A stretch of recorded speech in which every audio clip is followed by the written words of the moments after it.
Solomon. And I have a workbook, so to speak. It's only 7 pages that I developed years ago for this book. If you want it, you can have it. This is just a sample. You can look over it and then decide if you want it. And if you don't want it, you won't hurt my feelings a bit. If you do, I just wanted to make it available to you. I found it in my notes as I was prepping for this sermon, and I thought, you know, somebody may want it, and if it can be useful to somebody, then that would be great. We don't often study the Song of Solomon, in particular not in a sermon setting, but as we march through every book in the Bible, we either had to observe the Passover on it, or we had to go ahead and go through it. And so we're going to go through it this evening.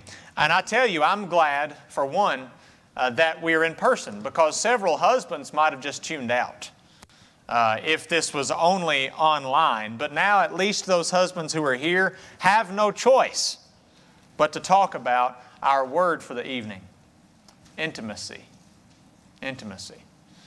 And we mean by that everything that is intimated by that word. We mean physically and emotionally in terms of our communication. And the Song of Solomon addresses all of that. And it does it very frankly, and it does it very honestly, but it does it respectfully. We need to start, I guess, there. What is the Song of Solomon about? You see, for many, many years, there was the assumption that the Song of Solomon was an allegory, that it wasn't really talking about married love. That instead it was talking about Christ and the church. And all you have to do to see that is thumb through our songbooks. The lily of the valley, the bright and morning star, the fairest of 10,000 to my soul. Lily of the valley was taken in the Song of Solomon to reference our Savior, Jesus Christ. Well, that while the sentiment is true, we're going to talk about the fact that that means something completely different in the context of the Song of Solomon if you take it as something other than an allegory. So is it just an allegory that's referencing Christ and the church? Is it maybe, as some say, a fictional account of an ideal relationship, not really talking about a real relationship at all? Or is it, as I believe, an actual account of Solomon's first and supposed to be only marriage? That's what I believe, and I believe that because why not? There's no indication that this is figurative, that it's anything more than a literal account. If we go to books like Job and we read those and we assume because the markers don't tell us any different than that it's literal, why wouldn't we think the same thing about the Song of Solomon? And isn't it the case that we need instruction on this type of thing? Why wouldn't this be an actual account? Married love is the greatest physical experience in our lives on this earth. It really is. It's designed to be that way, right? That's how it's designed. Why wouldn't God give us a roadmap? Why wouldn't He give us instruction how to navigate that? Why wouldn't He do that? Shouldn't we have instruction and example for this? Remember 2 Peter 1:3, according as His divine power has given unto us all things that pertain unto life and godliness. So what things has God not armed us for through His Word? Well, anything that has to do with life and anything that has to do with godliness is in there somewhere. And this is part of it. Now, as we talk about this, of course, we're talking to several groups of people. We're talking to people who are not yet married, but one day will be. And for you, this book can be exceptionally valuable because it can arm you for what lies ahead. As well, we're talking to those who are already married to varying degrees. Some maybe just married, some somewhere in the middle, and some who've been married for so long that they can't even remember when it started.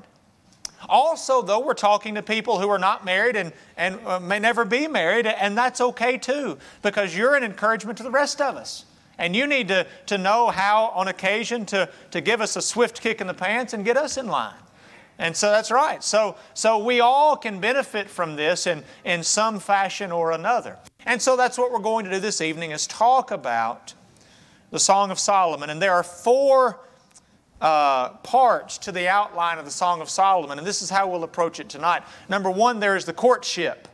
That is the dating life of Solomon and the Shunammite woman. his first and should have been his only wife. Then there is the wedding ceremony, and we're going to spend some time talking about that. Then there is the maturation, as their relationship as a married couple develops and matures. And then there is the conclusion. So we have the courtship, the wedding, the maturation, and the conclusion. That's how we'll go through it this evening. First of all, then, the courtship. And the courtship here serves a twofold purpose. And we need to understand this. The purpose for dating, the true purpose for dating, has been lost. You know, I talk to young people and I see a young boy and a young girl together, and you can tell that in some way they're romantically involved. And you say, "Are you dating?" And they're like, "No, we're just texting." Okay, all right. And then I see them a few days later. "Well, are you still texting?" "No, now we're talking." Okay. So you're not texting, you're talking. And then I see them a few days later. "Well, what about it? You're still talking?" "No, now we're dating." But we're just dating. You know, nothing big. And you know, and so there are these gradations, it seems like, of the dating relationship. But we need to understand that in reality, you will almost without fail marry somebody that you've dated. There are very few people who end up marrying people they didn't first date. And that's the recipe for disaster anyway. So we need to understand the true purpose of dating. Number one, to get to know each other in preparation for marriage. That's one of the purposes, right? The courtship is to determine whether this person is going to be a good mate. And we don't need to lose sight of that. And then number two, to help each person improve themselves. Let me say this. Never text in the sense of romantic involvement.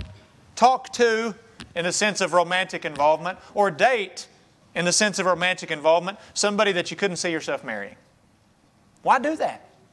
If the purpose of dating is to find someone who will be in the future a possible suitable mate, why would you ever date someone that wouldn't be a suitable mate to begin with? Why would you do that? Because how many times have you and I seen this, right? Well, we're just dating and it's not going to go anywhere. And then before you know it, now you're in love.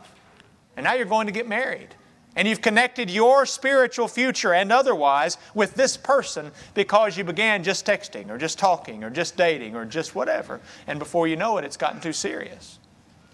So we need to recognize the purpose of dating. As we go into the courtship portion of the Song of Solomon, we need to know that. And don't lose sight of number two as well. Find somebody who can help you be better.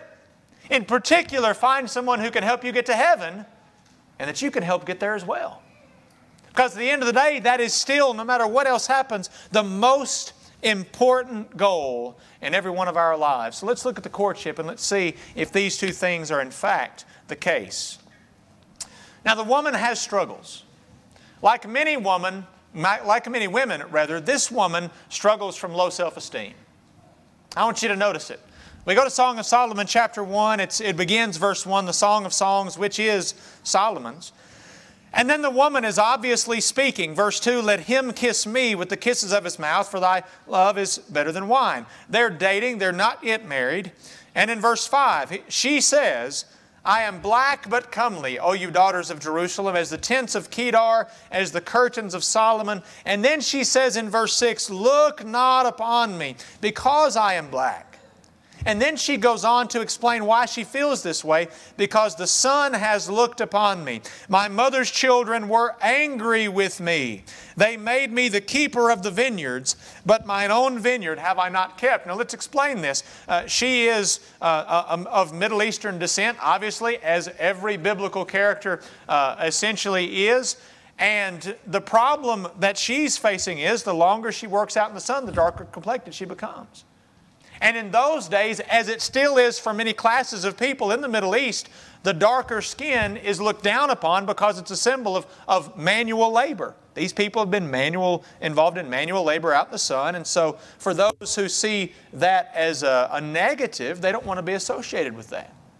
And so this woman says, "You look at me and you can tell that I've worked out in the sun my whole life. You can tell by my complexion of skin." And she says, "I was forced by my family to go out and work in the vineyards in the sun, and I haven't kept up my own vineyards." Now, do you believe that? I don't believe that. You know why I don't believe that? Because Solomon is interested in this woman. Solomon either a prince at this time or already king, is interested in this woman. She's beautiful. But does she believe she's beautiful? No. And how many women fit that same bill? Beautiful but don't know it. I bet you if I ask husbands, how many of you married women who are beautiful and didn't know it? Well, you'd probably raise your hands. If they knew they were beautiful, they wouldn't have married you. And that's one of the beautiful things about women not realizing their own beauty, is they often marry down. And aren't we thankful for that?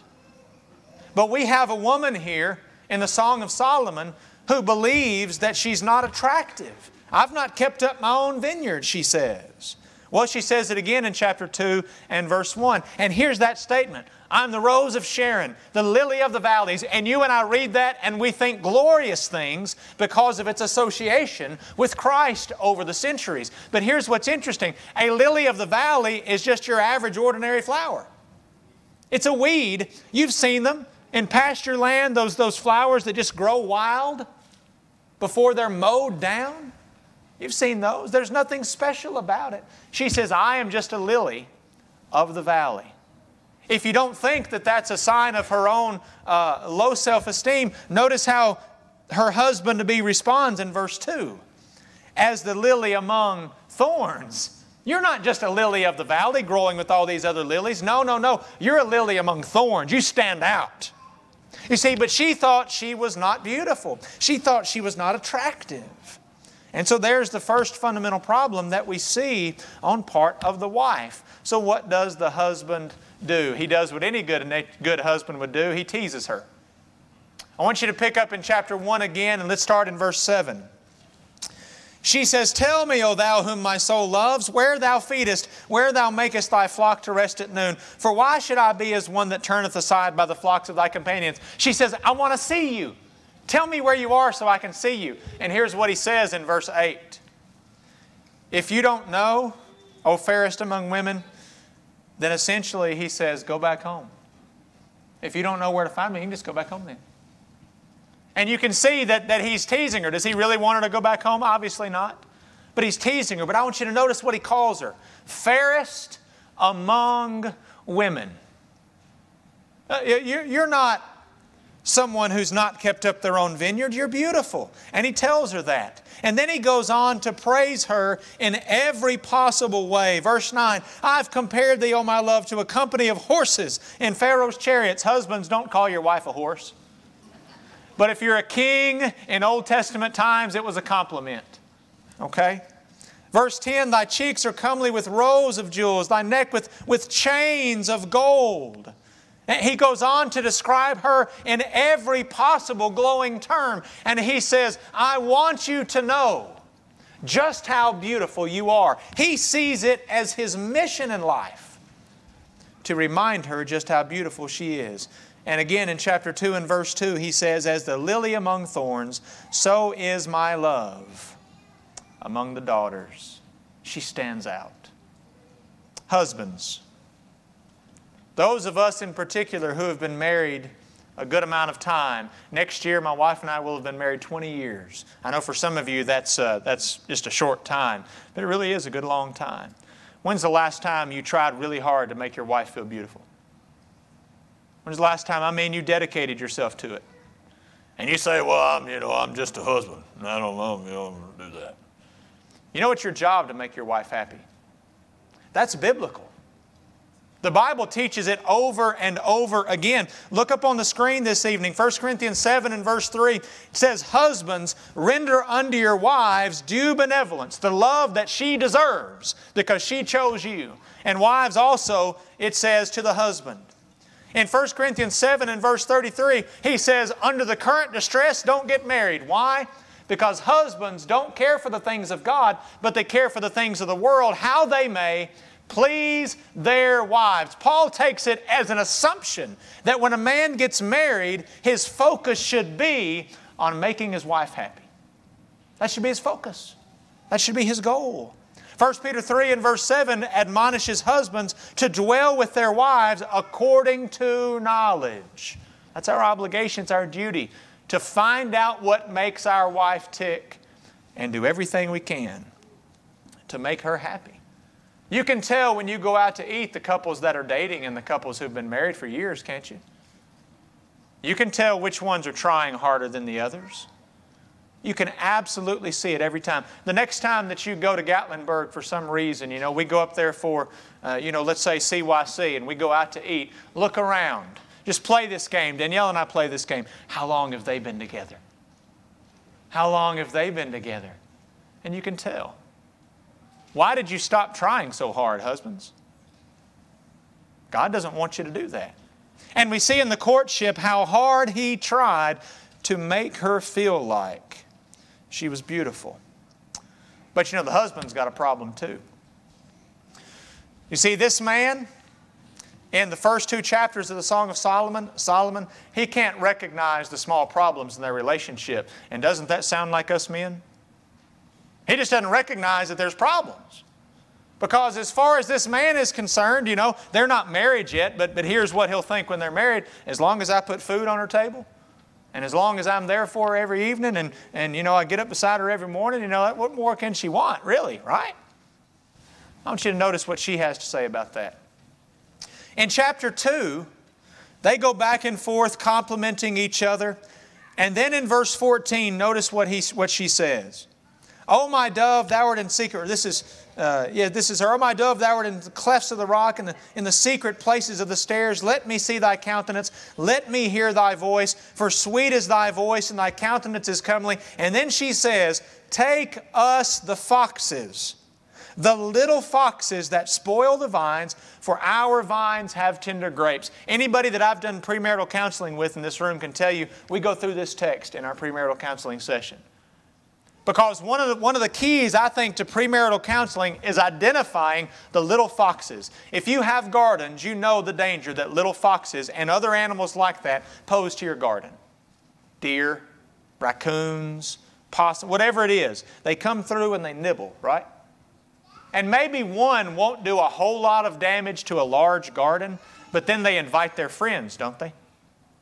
If a fox finds out that there's a garden unprotected, and all of these fruits and vegetables available, what's he going to do? Invite his friends, and they're going to demolish the joint. And so what the Shunammite woman says is we need to, right now, before we're married, we need to identify and recognize the small problems in our relationship. And I want you to notice that the woman is the one that has to point them out. And she does. Let's worry about those small problems. If you're just dating this evening and there are significant problems in your dating world, understand that they won't fix themselves when and if you get married. That's the number one lie that dating people believe, is that all of the problems that plague their dating life will disappear when they say, "I do." No, they will be compounded once you become married. It will. And so if you can't deal with those problems, if you don't want to live with those problems for the rest of your life, those little foxes, either work really hard to fix them before you're married, or understand that you need to find someone else. Recognize the potential problems in your relationship. And then if you're already married, husbands, wives, don't stick your heads in the sand and pretend like nothing's wrong when there is. This woman said, "Solomon, king, come here. We got problems we need to address. Let's work them out." And that's something that you and I need in our marriage relationships. So, we have a woman who has low self-esteem and her husband-to-be's job is to build her up. We have a husband who is a stereotypical man and can't see the problems in their relationship. And the woman says, "Hey, here's what's wrong and let's try to work on it before we get married." And together they begin to build a relationship that can turn into a lasting and happy marriage. And we need to recognize that as well. So, there's the courtship. Number 2, and we won't spend just a whole lot of time on this, here's the wedding. And the wedding is in chapters 3 and 4 and the first verse of chapter 5. And it's all pomp and circumstance. Of course it is, because Solomon is royalty. He's not going to have just some, small, inconsequential wedding. It's going to be a massive affair. But I want you to notice the key elements we see in this wedding. Number 1, nervousness. I've sat with many husbands and wives to be just before their wedding, and And some of them are cool as cucumbers, and some of them aren't. And I even did a wedding where one of the attendants passed out not once, not twice, but 3 times during the ceremony. One of the attendants, not even the husband or wife to be. And we had first responders that just sat there with their legs crossed in the audience, didn't do a thing. Mark Parker. But anyway, let's look at chapter 3, and let's see her nerves. Verse 1.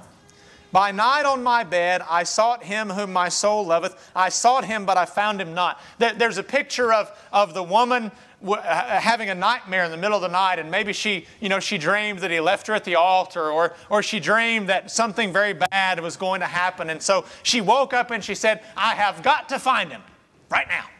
I got to find him. Okay? But she couldn't find him. Verse 2. I will rise now and go about the city and the streets, and in the broad ways I will seek him whom my soul loveth. I sought him, but I found him not. The watchmen that go about the city found me, to whom I said, Saw you him whom my soul loveth? It was but a little while that I passed from them, but I found him whom my soul loveth. I held him and would not let him go until I had brought him into my mother's house, into the chamber of her that conceived me. In other words, I found him and I didn't let him go until we got married. Until we tied the knot, because I was so afraid something bad was going to happen. Nerves. How common it is for that situation to happen. In fact, I would submit that somebody who's not nervous before their wedding doesn't really understand what they're getting into. You need to be a little bit nervous before moments like that, because that's a big deal. It's important. So nerves. But number 2, patience. Patience. And I mean what you think I mean by that. They put off until marriage the things that they were supposed to put off until marriage. And notice the refrain that is given in chapter 2 and verse 7 and in chapter 3 and verse 5. I charge you, O you daughters of Jerusalem, by the roes, by the hinds of the field, that you stir not up, nor wake my love until He please. Let's keep things in their proper order. And that refrain is spoken several times throughout the beginning of this circumstance. Number 3, blessing. We notice something at the end of chapter 3 that I think is very fascinating, and it's just in the midst of the description of the pomp and circumstance. In verse 10 it says of chapter 3, He made the pillars thereof of silver, the bottom thereof of gold, the covering of purple. This is the chariot that He's riding in on. In the midst thereof being paved, as He goes on to say, with love for the daughters of Jerusalem. I think that's amazing. It says His chariot He rides in on is paved with love. That's pretty sappy, isn't it? Those boyfriends who clean up their trucks when they go and pick up that girl on the first date. And then 10 years later, they're kicking out the soda cans so they got a place to sit. You say, that's how it works. But His chariot is paved with love. But I want you to look at verse 11. Go forth, O you daughters of Zion, and behold King Solomon. And then notice this tidbit we hear. With the crown wherewith his mother crowned him in the day of his espousals, and in the day of the gladness of his heart. His mama put that crown on him. Well, why is that important? Didn't his mama have something important to say about the woman he married? Do you remember that? If you go back to Proverbs chapter 31, didn't his mother say something very important to him? Proverbs 31, if you will, pick up there in verse number 10. Who can find a virtuous woman, for her price is far above rubies? And then you're familiar with it. It's the description of all of the qualities of the virtuous woman. And I find it so interesting that as he rides up to take this first wife, who should have been his only wife, he's wearing the crown that his mother put on his head. And I can hear Mama now. You know what kind of woman you need, Solomon. And as she put that on his head, she gave her blessing to this young bride. See, we need to recognize that character, righteousness, all of these things are important in the bride that we choose, in the husband that we choose. So many times, and isn't this the classic in country songs and even popular music of all sorts, you know, the man and the woman are in love and all the family hates it, but it all works out great in the end. Well, I don't know if it always works out that way. Sometimes listening to those who are a little bit wiser is good. It's good practice. But so often when it comes to love, we think all those things don't apply. But Solomon was wearing the crown that his mother gave him, her blessing on this relationship. And I hope that we remember those things as we're looking forward to those weddings that might happen in the future. But now comes the really fun part. They're married. And they get to mature together. Think about it. At its most fundamental, marriage is a situation where two people say, hey, you want to grow old together? Sure. Why not? And what a wonderful opportunity that is for two people who love each other to go through all of that together. The highs and the lows, the ups and the downs. And beginning in chapter 5 and verse 2, this is what Solomon and his wife get to do. But what happens first? Now, I don't know if it's really first. It's first in our text. They have a fight. I wonder how long after the initial wedding before the first knockdown dragout took place. If y'all are being honest, are you willing to say when that was? But here we have in chapter 5 and verse 2, the wedding consummation ends in chapter 5 and verse 1. And in chapter 5 and verse 2, they have the first fight. Listen as I read, picking up there in Song of Solomon 5. I sleep, but my heart wakes. It is the voice of my beloved that knocks, saying, open to me, my sister, my love, my dove, my undefiled. My head is filled with dew, my locks with the drops of the night. And she says, verse 3, I've put off my coat. How shall I put it on? I've washed my feet. How shall I defy them? My beloved put in his hand by the hole of the door. My bowels were moved for him. I rose to open to my beloved. My hands dropped with myrrh. My fingers sweet-smelling myrrh upon the handles of the lock. I opened to my beloved, but my beloved had withdrawn himself and was gone. They had a spat and he stormed off. And that's how the text begins their time of maturation together. Now, she has to wade through a whole lot in order to get him back. Number one, she has to fight through his anger and his distance. He has stormed off. He must be that kind of fighter, right? If you make me angry, I'm just going to storm off and pout. And I assume that he found a good place to go and do that. You know, it doesn't take long to figure out what kind of fighter your spouse is, right?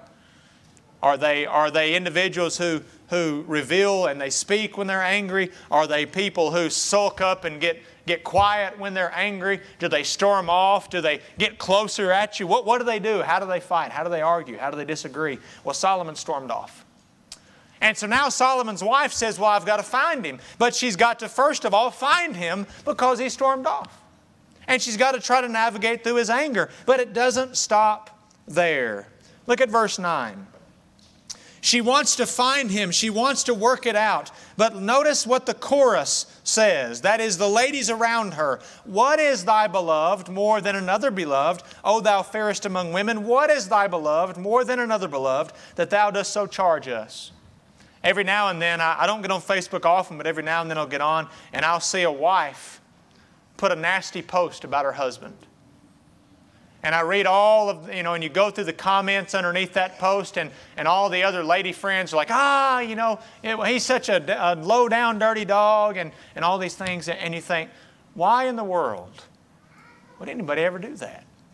First of all, why would she post that? And then what are these friends doing for her? You see, these women say, hey, just forget him. He wasn't good enough for you anyway. Why do you even care about him? Why do you even like him? And ladies who are teenagers who are dating, you ever had your friends do that? You know what it's usually motivated by? Jealousy. Because they wish that he was with them instead of with you. And so you have a spat and they sweep in and they say, he's not good enough anyway. I wonder if I can get his number. And that's how it works. Well, they say he's not good enough. What's so good about this man? But I want you to notice what she does and how amazing it is what she does. Number one, she starts to list all the reasons why she loved him.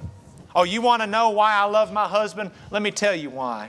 My beloved is white and ruddy, the chiefest among 10,000. His head is the most fine gold. His locks are bushy, black as a raven. His eyes are the eyes of doves by the rivers of water, washed with milk and fitly set. His cheeks are as a bed of spices, sweet flowers. His lips like lilies dropping sweet-smelling myrrh. His hands are as gold rings set with the beryl. His belly's bright ivory overlaid with sapphires. His legs are pillows of marble. I never heard my mama say many compliments about my dad, but this might be too much information, but my dad when I was a young man, he wore those Coach's shorts. You know those Coach's shorts, right? Like they were the stretchy material and they were really, really short. And he'd wear those all the time. And I remember him getting out of the car one day to go to a door. And my mama looked out the window and said, "That man's got some beautiful legs." That's all I ever remember her saying about my daddy. But apparently she liked the way his legs looked in those silly Coach's shorts. But she says, verse 15, "His legs are pillars of marble set up on sockets of fine gold. His countenance is Lebanon, excellent to the cedars. His mouth is most sweet. Yea, he is altogether lovely." She says, be quiet, women. Let me tell you about my husband. Ladies and men, you be careful what you say about your spouses to other people. You can feed those evil and wicked schemes of the people around you, or you can build up your spouse. My wife's got lots of things that she doesn't like about me, but she doesn't tell them to too many people because it's between us, right? And as far as you guys know, I'm perfect. And that's the way that it needs to be, and the same for her. You see, we need to understand just how important that mutual respect is. She lists all the reasons why she loved him. But then she finally finds him. In chapter 6, she finds him. Where is my beloved? And verse 2, my beloved's gone down into his garden to the beds of spices. I am my beloved and he is mine. And the very first words he says, he doesn't say, "Huh, how dare you?" The very first words he says to her after they make up is, "You are beautiful." He doesn't dwell on it. He doesn't hold a grudge. He doesn't bring up what she did 2 weeks ago. The very next thing that he says is, "You're beautiful." What a pattern. He doesn't dwell on his anger. And the undercurrent to all of this is a simple truth that I hope every one of you who is married or ever will be married, I hope that you have this. There's an undercurrent of friendship in their relationship. You might find it weird in today's language that he calls her his sister. Well, he doesn't mean that in some Arkansas way. He means that... You fill in your southern state. Some people would put Tennessee in there. That's okay. I'm from West Tennessee, which borders Arkansas and Missouri. And so it was always Arkansas or Missouri that we would put in there. But that's not what it's about.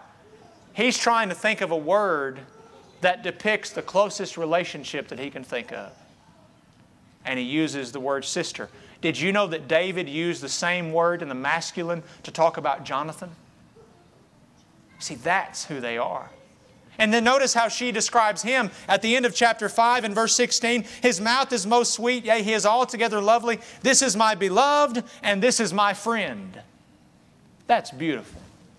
And that relationship can weather any storm because they have that upon which to build everything else that they are. Jason sometimes texts me with important information, so I always look down at my watch. And he just said, well, there went our Arkansas viewers online. Sorry, guys. Sorry about that. We need to recognize just how important these things are. And I can't go through all of this in mixed company, but I invite you, in particular if you're married, go home and read the Song of Solomon. And I want you to notice how their relationship matures in every way. And how wonderful the experiences that they have with each other actually are. Increased comfort with each other. Increased desire for each other. All of these things grow as they get older and as they develop their relationship with each other. I ask you what goals you have for your relationship as it matures.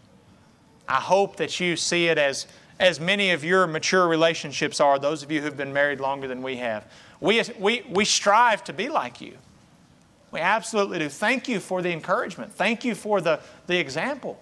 We want that. We look forward to that. And I hope that you all do too. That maturation of your relationship. And then finally, this evening, we talk about the conclusion.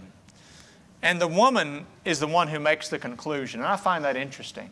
Solomon doesn't take center stage in a good portion of this book. Instead, it's his wife. who gets to give many of the insights about love and about their married relationship. And notice what she has to say about married love at the end of the book, verses 6 and 7 of chapter 8. She says, "Set me as a seal upon thy heart, as a seal upon thine arm." That seal that she's talking about is the signet ring that a king would wear around his neck. And she says, I want to hold that place. You think the king ever misplaces that seal? It's always right next to his heart. And she says, that's where I want to be always. Love, then she goes on to say, is number one, strong as death. The only thing that can affect our love is death. Jealousy, the negative cousin to love, is cruel or controlling as the grave. The coals thereof are coals of fire, which has a vehement flame. She says love is zealous. It's passionate. Many waters cannot quench love. It's unquenchable. Neither can the floods drown it. And then she says, verse 7, if a man would give all the substance of his house for love, it would utterly be condemned. It's invaluable. You can't give enough for it. That's her description of married love after they've been married what seems like a good while. That's their mature relationship. What a wonderful picture of married love. And I hope that for those of you who someday will find love in marriage, I hope that you take these lessons to heart. For those of us who are married here tonight, I hope that you can turn an eye in and you can examine your own relationship with each other. And that you can challenge yourselves to attain to the level that these two married people strove to attain at this point. But then as we move from just a simple discussion, as important as it is about marriage, to something much more all-encompassing, I want you to consider this. Solomon's life didn't turn out the way it was patterned in the Song of Solomon. Isn't that sad? Solomon had a life of love paved before him. And he and she could have ridden off into the sunset together. But instead, sin destroyed it. And let me take this opportunity to remind us all that sin destroys everything worthwhile. It will destroy your marriage. It can destroy your life. And if you let it, it can ultimately destroy your soul. So as we read the Song of Solomon and the joy that's depicted there, you can't help but think of the sorrow that came later.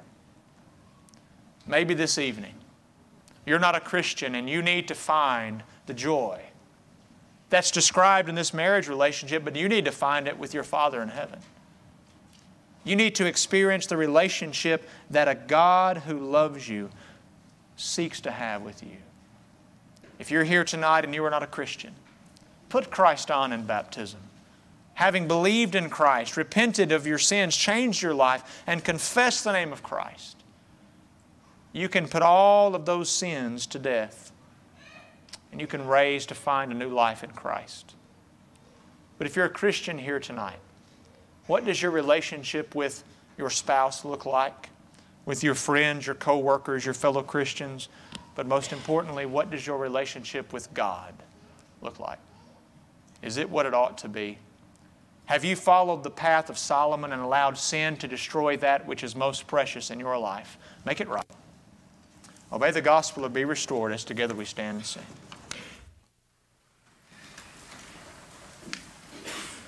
This world is not my home, I'm just a passing